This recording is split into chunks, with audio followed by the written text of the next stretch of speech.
우리는 신앙생활을 하면서 이런 어려움, 이런 고민을 할 때가 있습니다. 왜 나에게 내가 신앙생활을 함에 있어서도 내 마음에 기쁨이 없고, 왜 내가 신앙생활을 하고 있는데 하나님을 믿고 있음에도 불구하고 내 삶에는 하나님이 주시는 은혜가 별로 없는가, 그런 생각을 할 때가 있어요.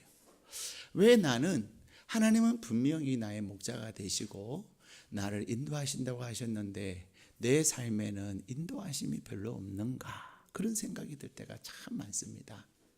그래서 때로는 회의를 느낄 때도 있습니다. 우리는 사순절을 맞아서 특별히 2019년 사순절 때 요한복음에 우리 주님을 나는 무엇이다, 에고 에이미라고 말씀하시면서 자신을 계시하신 예수님이 누구이신 것을 나타내신 그 말씀을 우리가 지금 계속해서 말씀을 나누고 있습니다. 오늘은 사순절 세 번째 주간이면서 우리 주님이 말씀하신 세 번째 말씀이신 나는 양의 문이다 라는 그 말씀을 가지고 함께 은혜를 나누기를 원합니다.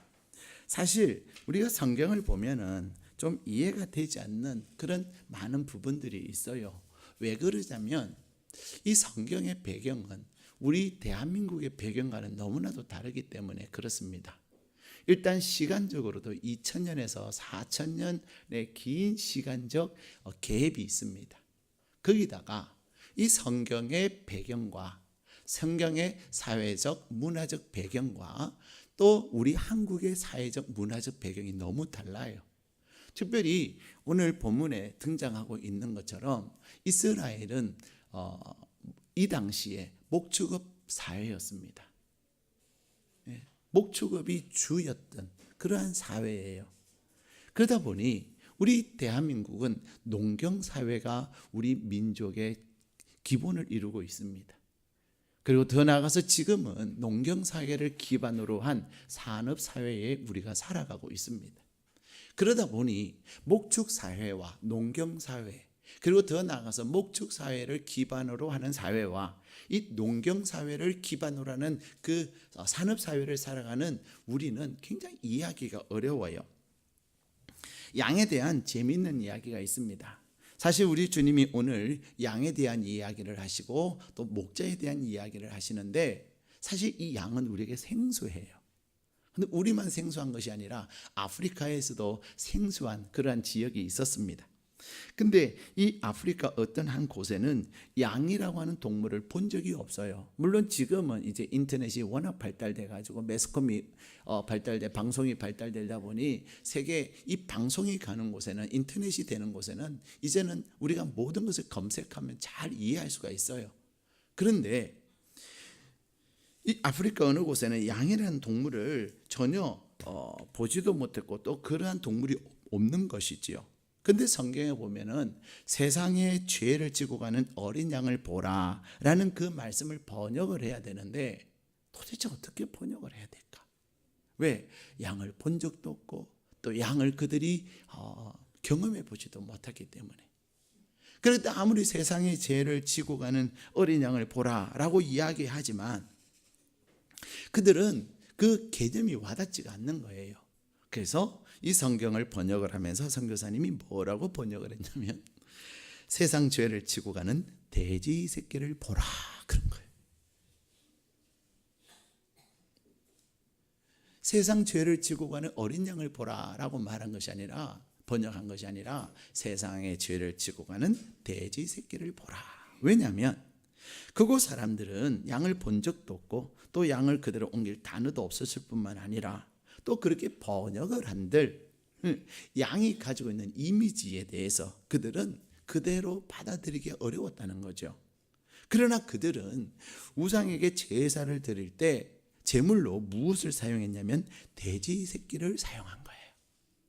그래서 어린 양이 제물이 되었구나. 그러면 우리 아프리카 우리 지역의 제물은 돼지니까, 돼지 새끼니까 그 돼지 새끼라고 번역하면 되겠다라고 해서 번역을 했다는 거예요. 그렇습니다. 사실 오늘 주님은 우리에게 말씀하시면서 양에 대해서 말씀하십니다. 양은 어떤 특징을 가지고 있습니까? 양은 다른 동물과 달리 몇 가지 독특한 특징을 가지고 있습니다. 무엇보다도 양은 시력이 굉장히 약합니다. 그래서 1m 앞을 보기가 어려운 거예요. 그러다 보니 양은 시력이 약하다 보니 길을 잘 찾지를 못합니다. 그래서 자기가 보고 자기가 이렇게 찾아가는 것이 아니라 오늘 본문에도 말씀하고 있는 것처럼 소리를 들으면서 움직이는 거예요. 또 이 양은 굉장히 집단성이 강합니다. 그래서 누가 한 곳으로 우 가면 움직이기 시작하면 따라갑니다.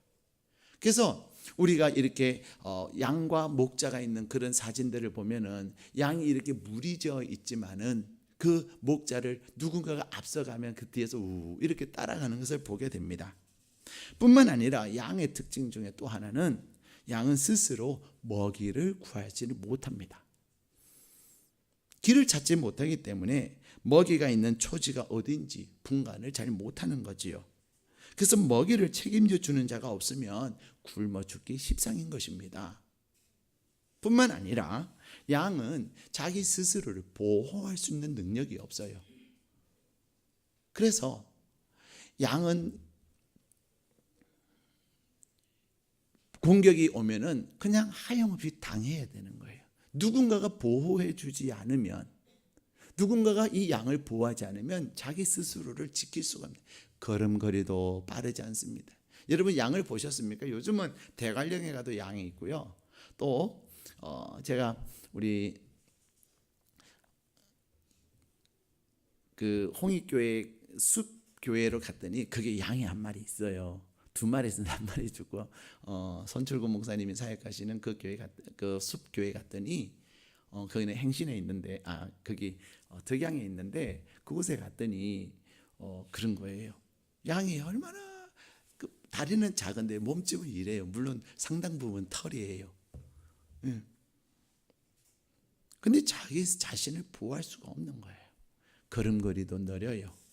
날카로운 먼 것도 없어요. 뿐만 아니라 뿔이 있어요. 그죠? 근데 여러분 양의 뿔을 잘 보면 그 뿔은 그 누군가를 공격할 수 있는 앞으로 나와 있는 뿔이 아니에요.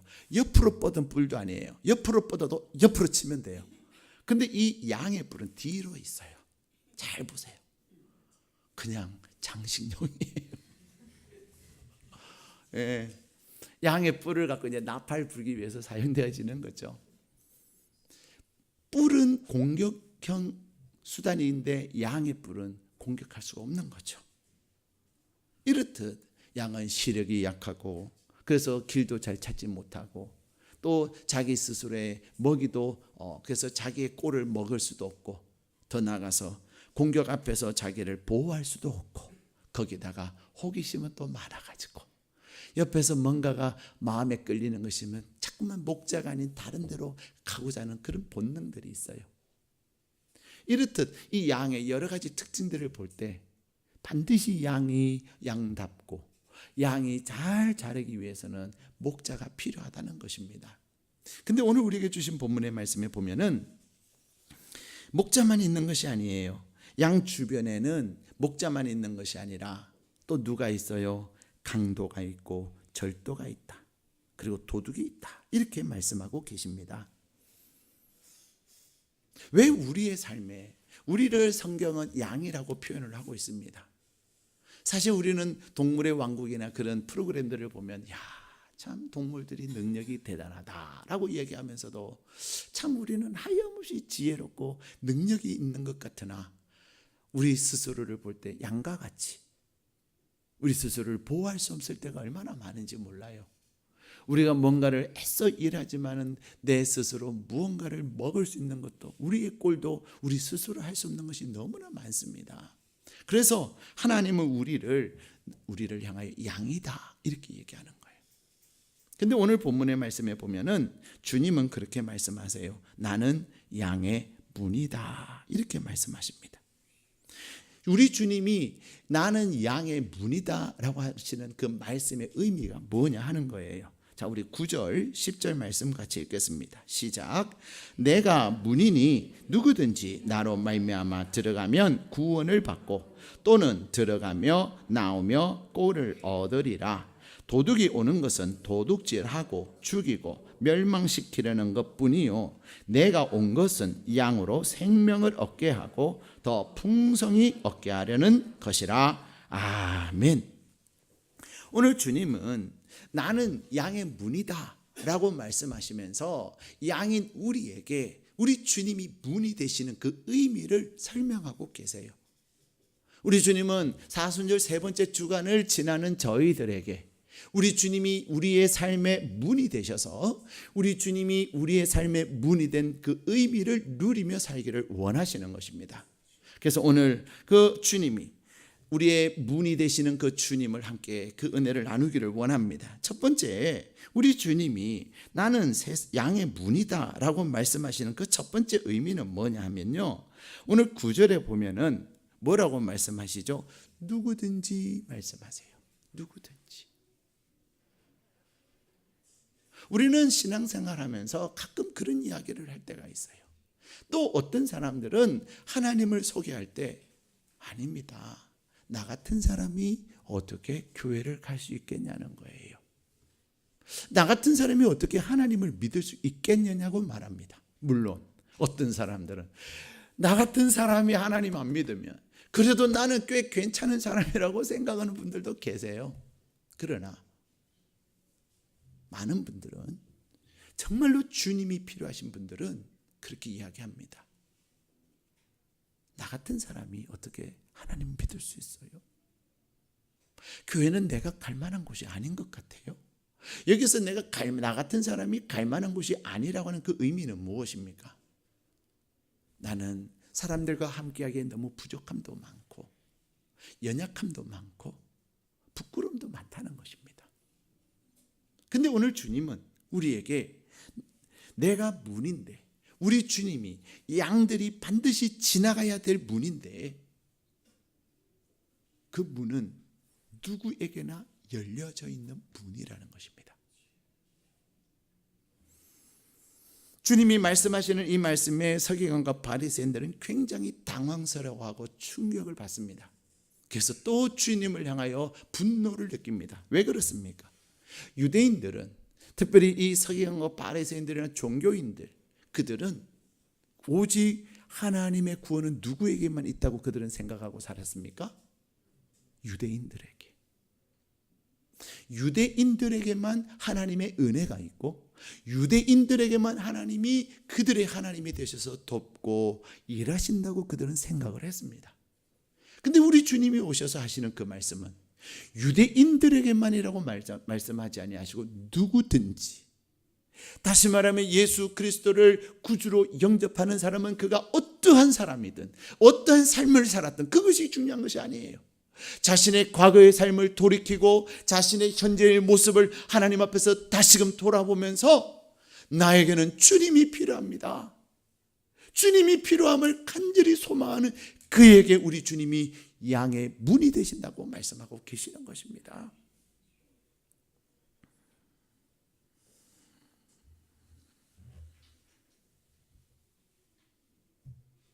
사람들은 하나님을 자기의 하나님이라고 생각합니다. 그런데 우리 주님은 말씀하십니다. 누구든지. 오늘 예배의 자리에 나온 저와 여러분을 주님은 오늘 또 우리를 양의 문으로, 주님의 구원의 자리로 인도하고 계심을 꼭 기억하시기를 바랍니다. 더 나아가서 우리 주님은 그렇게 말씀하십니다. 누구든지, 더 나아가서 나로 말미암아. 오직 구원의 문은 누구를 통해서만요? 예수님을 통해서만 구원의 문뿐만 아니라 우리 주님은 말씀하십니다. 주님을 통해서만 우리가 꼴을 얻고 우리에게 주신 그 생명이 풍성함을 말씀하고 계시는 것입니다. 여기서 또 서기관과 바리새인들은 또 충격을 받는 거예요. 분노를 일으키는 거예요. 구원은 우리의 전유물이라고 생각을 했는데 우리는 가끔 그런 때가 있습니다. 우리 교회는 이런 사람이 오면 안 된다고, 우리 교회는 저런 사람이 오면 안 된다고 그런 생각을 하는 사람들이 있어요. 우리 교회는 그러지 않지만 교회들 보면 가끔 그런 교회들이 있어요. 그래서 누군가가 오면 그 사람들을 배척하고 누군가가 오면 그 사람들을 외면하는 그런 경우들이 있습니다.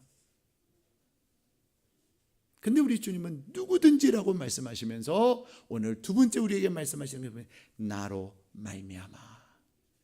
나로 말미암아.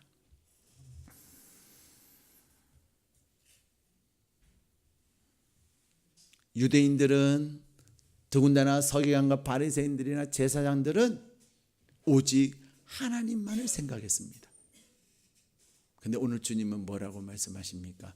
예수님으로 말미암지 않고서는, 예수님을 통해서만 우리에게 구원의 삶을 말씀하시고, 예수님을 통해서만 우리의 삶의 꼴을 말씀하시고, 예수님을 통해서만 우리에게 주신 그 생명과 우리에게 주신 그 꼴이 풍성함을 누리게 될 것임을 말씀하고 계시는 것입니다. 카피라이트이신 이만재 선생님이 쓰신 교회 가기 싫은 77가지 이유라는 책이 있어요. 이 이만재 선생님은 갓 지어낸 찐빵이라는 책도 쓰시고, 그가 이제 불신자였다가 아주 독특실한 불교 신자였다가 그가 이제 하나님을 믿고 나서 그는 예수 믿는 것이 어떤 것임을 그는 갓 지어낸 찐빵이라는 책에서 이야기를 해요. 그러면서 그가 불신자로 살아가면서 세상에 많은 사람들이, 특별히 젊은이들이 교회를 가기 싫어하는 이유들을 그는 수백 명을 통해서 설문을 하면서 이렇게 좀 알아봤어요. 내가 예수 믿고 나니까 이렇게 좋은데 왜 사람들은 교회를 가기 싫어했던가? 물론 자기도 과거에는 그랬죠. 그래서 딱 정리를 해봤더니 77가지 이유가 있더라는 거예요. 근데 그 중에 하나가 뭐냐면 바로 기독교는 독선적이라는 거예요. 기독교는 너무나도 배타적이고, 기독교는 독선적이고, 기독교는 자기만 한다는 거예요. 타 종교를 존중할 줄도 모르고, 또 타 종교뿐만 아니라 타 종파도 존중하지 못하는데 무례하다는 거예요. 물론 그렇습니다. 기독교인들이 무례한 경우들이 많습니다. 우리가 어제도 이제 우리 단일학교 아이들하고 이제 개강 파티를 이제 일산에 가서 하고 왔어요. 근데 이제 아이들이 많아서 작년까지는 그냥 스타렉스 한 대로 다 됐는데 이제 아이들이 많아가지고 차가 두 대로 움직였어요. 근데 이제 스타렉스 우리 전도사님께서 이제 운전을 하고 가셨는데 아이들이 갔다 와서 그런 얘기를 하는 거예요. 자기들이 전도를 했다는 거예요. 차를 타고 가다가 지나가는 사람들, 다른 차 탄 사람은 예수 믿으세요 그랬다는 거예요. 어떤 사람은 차 안에서 또 이렇게 보니까 그들의 하는 행동이나 모습이 예수 안 믿는 사람들이라는 거예요. 그래서 예수 믿으세요 막 소리 질렀다는 거예요. 그래서 제가 그랬어요. 얘들아, 너희들이 예수님을 이야기하고 싶은 마음은 좋지만 그것은 무례한 거야. 무례한 거야. 우리가 차를 타고 갈 때 예의라는 것도 있고, 또 다른 사람, 타 종교인과 또 타 종교의 지도자들이나 그분들을 존중할 수 있어야 돼. 우리는 예수를 믿으면서 예수 믿는 사람들이 젠틀하지 못하고 예수 믿는 사람들이 배타적인 경우들이 굉장히 많습니다. 근데 우리는 여기서 중요한 것을 우리는 봐야 합니다. 그게 뭐지요? 그러면서 기독교는 너무 배타적이고 너무 독선적이고 자기 중심적이라는 거예요. 예수 믿는 사람들이 자기만을 생각한다는 거예요. 기독교는 이웃을 사랑하라고 말하고 사랑을 이야기하면서 정작 사랑은 행하지 않더라는 거죠. 근데 우리는 이 존경하는 것과 사랑하는 것, 그것을 우리는 잘 구분을 해야 합니다. 사랑하는 것, 배려하는 것, 관용을 베푸는 것. 그러나 그 가운데서 내가 지켜야 될 것은 우리가 지킬 수 있어야 합니다.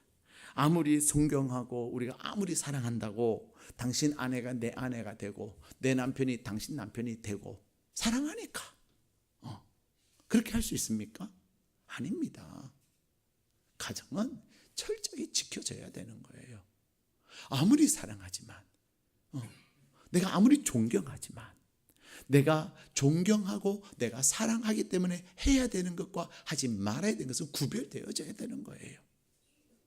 우리가 타 종교에 대해서 그들의 교리에 대해서 존중하고 그들을 배려할 수는 있어야 하지만 그렇다고 진리를 포기하는 것은 아닙니다. 종교다운주의는 무엇입니까? 북한산의 정상에 올라가는 것은, 다시 말하면 구원이라고 하는 그것은, 그 정상은 딱 한 곳이지만 북한산 정상에 올라가는 그 길은 뭐예요? 서울 은평구에서도 올라갈 수 있고 도봉구에서도 올라갈 수 있고 고양시에서도 올라갈 수 있어요. 예, 양주시에서도 올라갈 수 있어요. 길은 많다고. 그러나 여러분, 우리가 들을 때는 설득력 있고 그럴듯해 보이지만 그 정상에 도달하는 구원의 길을 가는 그 방법이 오직 예수 그리스도 한 분이십니다. 예. 양들이 있는 그 우리 속에 참 목자인 선한 목자이신 예수님도 늘 그곳에 드나들지만, 누가 드나든다고 오늘 성경은 이야기합니까? 도둑도 드나들고 절도자도 드나들고 강도도 드나든다고 말씀하세요. 서두에도 말씀드린 것처럼 양은 시력이 약하기 때문에 소리에 의해서 자기의 목자를 구분하기도 하지만 양은 호기심도 많아요. 그래서 누군가가 이렇게 데리고 가는 것에 대해 저항의 본능도 별로 없어요. 저항할 수도 없어요. 그러다 보니 양은 양됨을 누릴 수도 있지만 양됨을 스스로 포기할 수도 있다는 거예요. 이번 주간에 우리 교회 성도님 한 분이 성경을 읽으면서 궁금해서 저에게 문자가 왔어요. 목사님, 내가 이런 것이 좀 궁금합니다. 좀 시간 되시면 좀 전화 한번 주시면 좋겠습니다. 그러셨어요. 그래서 그분에게 이제 통화를 하고서는 그분이 궁금한 내용들을 이렇게 알려드렸어요. 그래서 어떻게 이렇게 전화를 하시게 됐냐고 그랬더니 그분을 전도하신 분이 그러셨대요. 여러분, 우리는 생활하면서 모르는 게 너무 많아요. 저도 이렇게 누가 물어보거나 또 갑자기 생각이 안 나면 다 다음이나 네이버 이렇게 또 구글이나 심지어는 요즘은 이제 유튜브가 또 굉장히 검색 엔진으로서 굉장히 순위가 올라가고 있답니다. 근데 어쨌든 그러한 검색 엔진을 통해서 우리는 검색을 하고 지식의 어떤 모르는 것들을 찾아요. 도움을 받아요. 근데 여러분, 저는 이렇게 검색을 하면서 새로운 것을 하나 발견했어요. 그게 뭐냐면, 일단은 첫 번째는요, 그 글이 언제 올라왔느냐는 것이 중요한 것입니다. 의외로요, 검색을 해보시면 2010년에 올라온 글을 우리가 볼 때도 있고요. 그래서 한 번은 우리가 모임이 있어서 식당을 갔는데 이미 그 식당이 업종이 바뀌어버린 거예요. 근데 그 식당을 소개하신 분이 그곳으로 가자고, 그래서 갔는데 우리가 먹으려고 했던 그 업종이 아니었어요. 식당은 그대로 있는데 업종이 바뀐 거죠. 그래서 들어가서 나올 수도 없고, 예수 믿는 사람들이 갔는데, 그래서 아마 이제 소개하신 분이 물어봤나 봐요. 사장님 언제 바뀌었냐고. 그랬더니 바뀐 지 얼마 안 되더라는 거예요. 우리 지식은, 우리의 정보는 끊임없이 바뀝니다. 그래서 우리가 검색을 하지만 중요한 것은 언제 올라왔느냐 하는 것은 중요한 겁니다. 더 나아가서 언제 때보다도 더 중요한 게 뭐냐면 누가 올렸느냐 하는 거예요. 특히 기독교에 대한 궁금증에 대해서 답을 많이 올려놓은 분들이 있는데 그분들이 누구냐? 이단들이에요. 특히 신천지나 하나님의 교회나 등등 JMS나 요즘 신종 이단들이 얼마나 글을 많이 올렸는지 몰라요. 그래서 우리가 궁금한 그 내용들을 검색을 하면 이 검색에 의해서 그들의 글들이 특히 막 첫 번째, 두 번째 순위로 올라올 때도 있어요. 근데 성도님들은 잘 읽어보면 이게 이단의 이야기인지 이것이 잘못된 것이 구분이 안 될 때가 있다는 거예요. 네. 그래서 전도하신 분이 그 인터넷으로 검색하지 말고 당신이 성경 보다가 모르면 목사님에게 물어보라 그랬다는 거예요. 저는 가끔 그런 얘기를 해요. 성경에 대한 지식뿐만 아니라 교회 일도, 교회에서 어떤 사역이나 그런 것도 궁금하면 목사에게 물어보라 그래요. 성도님들도 다 모를 때가 있거든요. 또 바뀔 때도 있어요. 이렇듯 특히 이 양의 우리에는 목자가 드나들기도 하지만 누가 왔다 갔다 해요? 강도도, 도둑도, 절도도 와서 양들을 빼앗아가고 양들을 자기의 목적으로 사용한다는 것입니다. 중요한 것은 오늘 우리 주님이 우리에게 말씀하시는 것은 우리 주님이 우리의 구원의 문일 뿐만 아니라, 여기서 이 구원이라고 하는 것은 우리의 영혼의 구원뿐만 아니라 우리의 삶의 문제에도 우리 주님이 친히 해결자가 되심을 말씀하고 계십니다. 우리는 살아가면서 자녀의 문제나 부부의 문제나 경제의 문제나 나의 진로의 문제나 내 자신의 문제나 우리는 수없이 많은 문제들 가운데 살아가고 있습니다. 문제가 없는 사람들은 아무도 없습니다. 가끔 어떤 분들은 기도 제목을 이야기하라 그러면 저는 기도 제목이 없다고 말씀하시는 분이 계세요. 기도 제목은 없다고 했는데 돌아서면 이래서 너무 살기 힘들어요. 이것 때문에 너무 답답해요. 그래서 막 이런 일들을 내가 좀 마음을 딱 작심을 하고 생각했던 것을 포기해야 될까 봐요. 이런 얘기를 하세요. 여러분, 오늘 우리 주님은 말씀하세요. 사순절 세 번째 주간을 지나는 저와 여러분을 향해서 우리 주님이 나는 양의 문이다 말씀하시는 것은 양인 우리가 오직 예수 그리스도를 통했으만이 하나님의 은혜를 누리는데, 오늘 본문의 말씀에 보면은 주님이 내 삶의 문이 되실 때 어떤 은혜를 약속하고 계십니까? 우리에게 구원을 약속하세요. 우리의 삶의 구원을 약속하시고 더 나아가서 또 무엇을 말씀하십니까? 꼴을 얻는다고 말했습니다. 쉽게 말하면 우리의 경제의 문제도 어디서부터 나온다는 거예요? 주님을 통해서 된다는 것입니다. 예수 믿는 거다고 내가 먹고 사는 거 무슨 상관이 있냐고요? 그렇습니까? 아닙니다. 우리는 내가 어떤 직업을 선택하고 내가 어떤 회사를 선택하고 내가 어떤 분야의 일을 해야 되고 그것에 대해서 우리는 분별력이 없을 때가 많이 있습니다. 또 내가 원하지만 내가 내 스스로 그것을 하지 못할 때가 많습니다. 왜요? 우리는 양과 같으니까. 근데 나의 삶의 문제를 가지고, 심지어는 나의 경제의 문제를 가지고 하나님 앞에 나아갈 때, 주님의 말씀 안에 그것을 비추어 갈 때 주님은 우리에게 꼴을 공급해 주심을 약속하고 계시는 것입니다. 양의 특징에 대해서 말씀을 드렸지만 양은 스스로 꼴을 먹을 수 있는 존재가 아닙니다. 아닙니다. 양은 오직 목자가 이끄는 대로, 목자를 따라갈 때 목자가 푸른 초장으로 인도하고 또 실만한 물가로 인도하는 것입니다.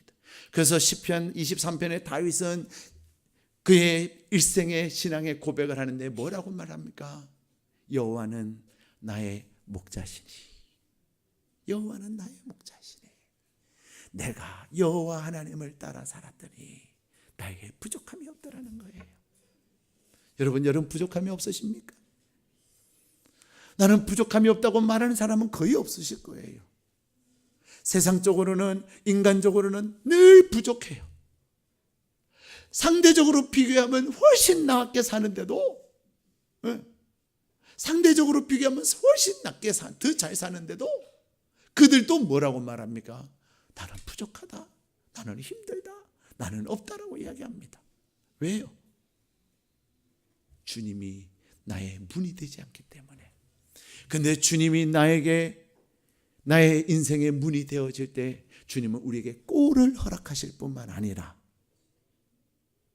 주님이 우리에게 주신 그 꼴을, 우리에게 주신 생명을 풍성하게 하시겠다고 오늘 10절 말씀에 우리에게 약속하고 계시는 것입니다. 사랑하는 여러분, 우리는 세상을 살아가면서 강도와 도적대와 절도자들이 수없이 있습니다. 그들이 누구입니까? 왜 내 삶을, 내가 양인데 내 삶이 하나님의 그 생명을 누리지 못하고 하나님이 주신 꼴을 누리지 못하고 풍성함을 누리지 못하느냐 이 말입니다.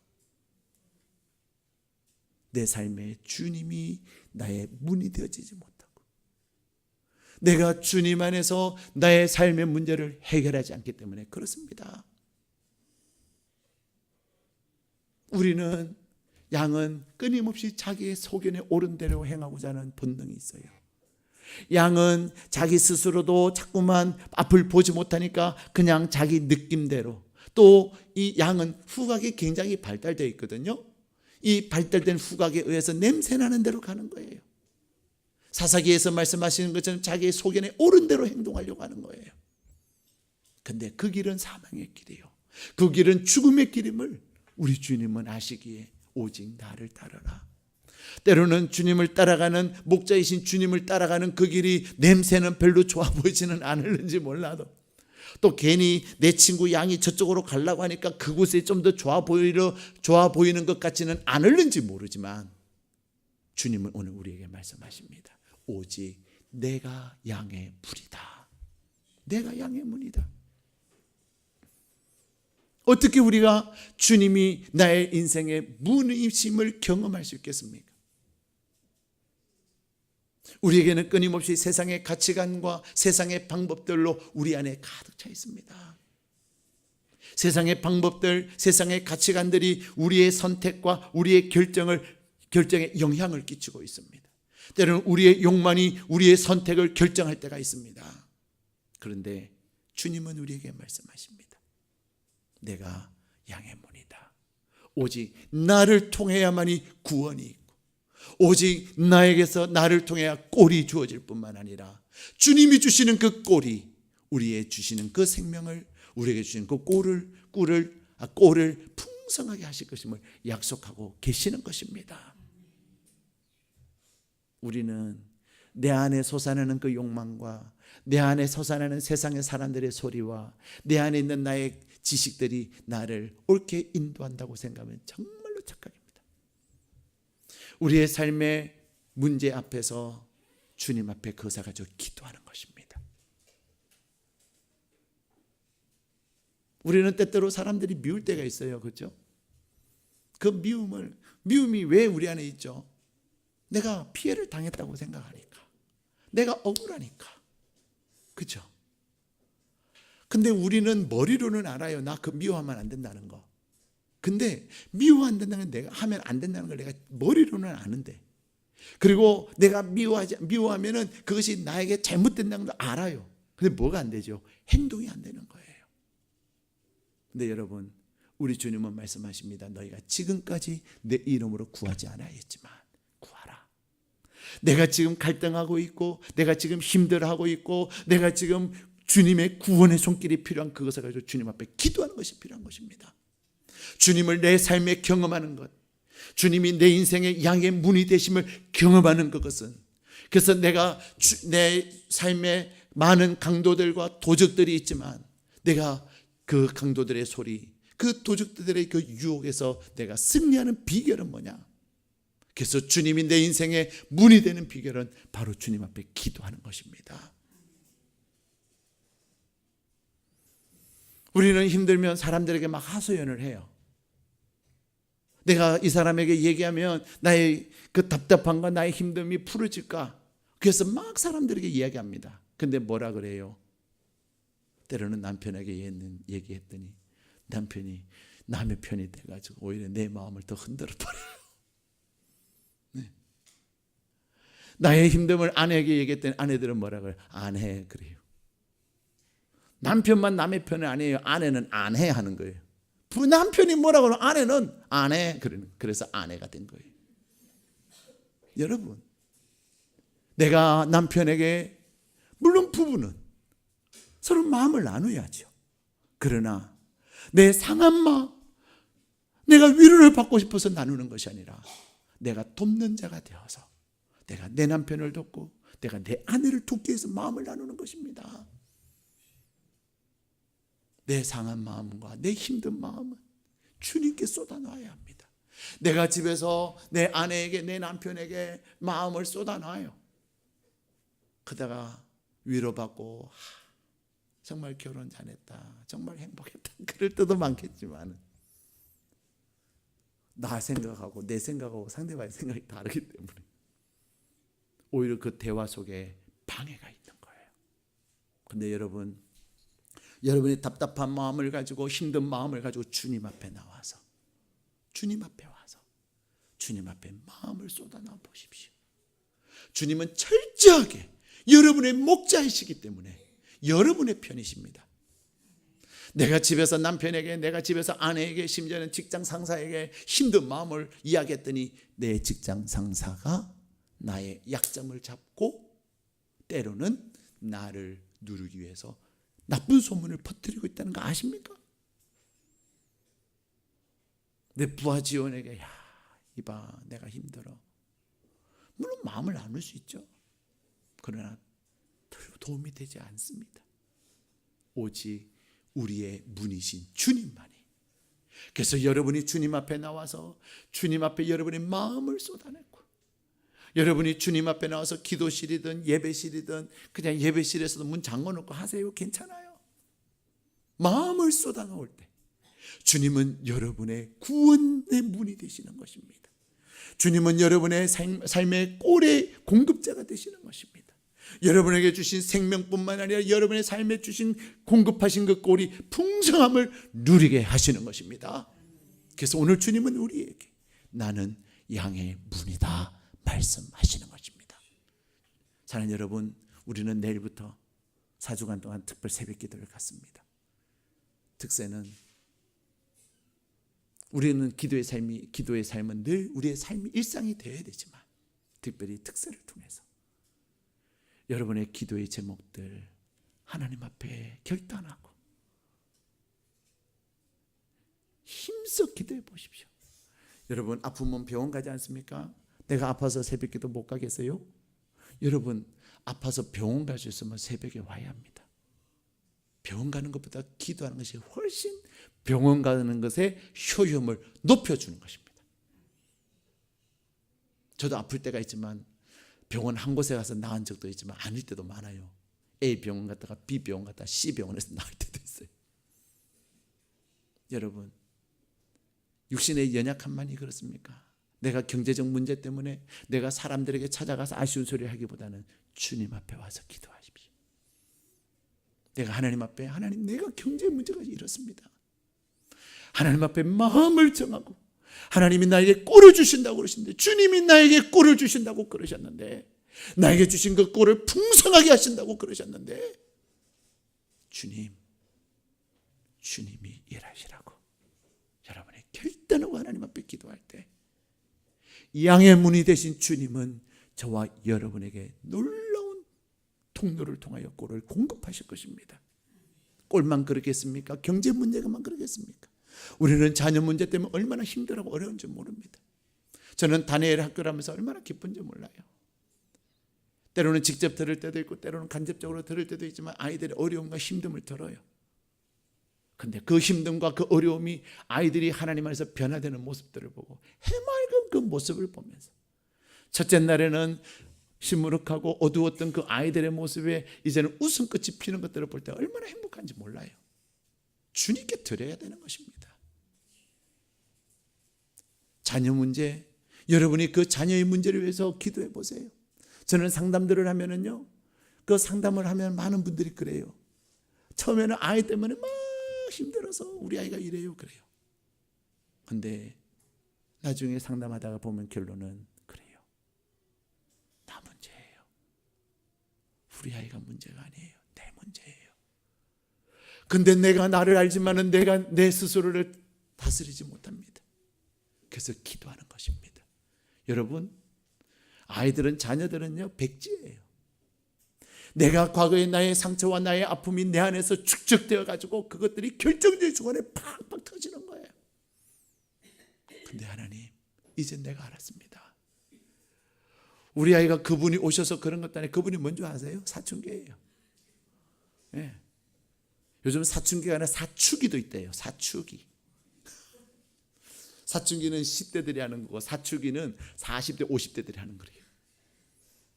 사추기.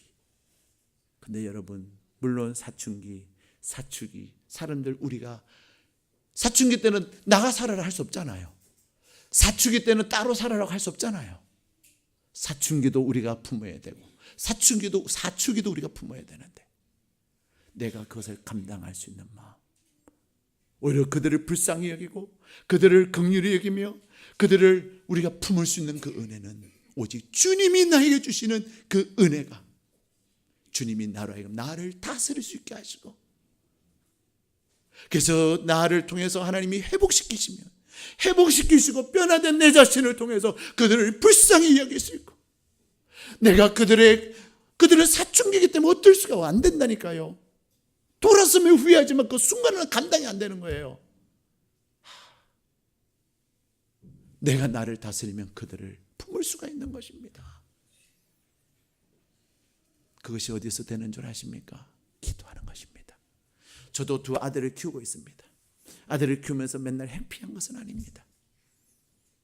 그러나 어떨 때는 정말로 분노가 일어날 때가 있어요. 어떨 때는 안 보고 싶을 때가 있어요.